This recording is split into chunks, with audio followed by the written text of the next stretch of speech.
ఒక్కోసారి అనుకుంటాను నా పెద్ద కుమారుడు సిఐడి ఆఫీసర్ అయి ఉంటే భలే ఉండేదని.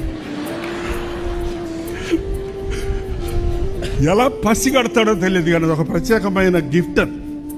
రాబోయేదాన్ని పసిగడతాడు, హెచ్చరిస్తాడు. మొహమాటం లేదు, ఎవడైనా సరే మొహమాటం లేదు. ఏంటంటే అదొక ప్రత్యేకమైనది. మా రెండో కుమారుడు గురించి ఆయనే చెప్పుకున్నాడు ఇప్పుడు దాకా. ఈయనకు ఒక పేరుంది మా ఇంట్లో, నీ ముద్దుల కొడుకు అంటుంది నా భార్యని.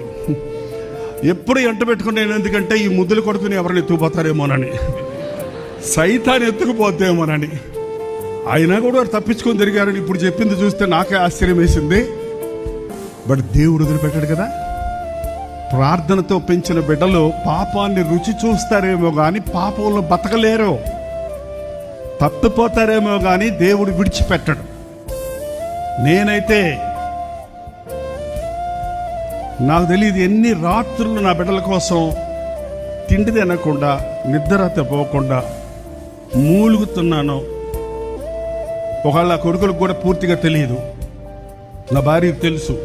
సోఫాలో కూర్చొని ఏడుస్తుంటే పక్కన నిలబడి ఎంతసేపు ఏడవదో ఊరుకోమందో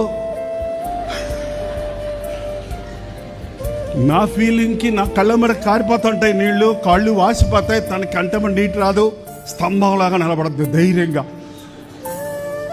ఊరుకోండి అంటది మధ్యలో మాత్రం. ఎప్పుడన్నా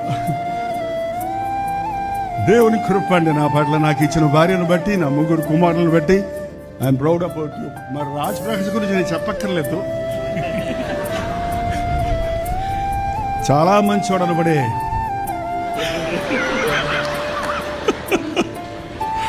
నువ్వు కూడా అప్పుడప్పుడు మెసేజ్ల్లో చెప్తుంటేనే అవునా అనిపిస్తుంది నాకు.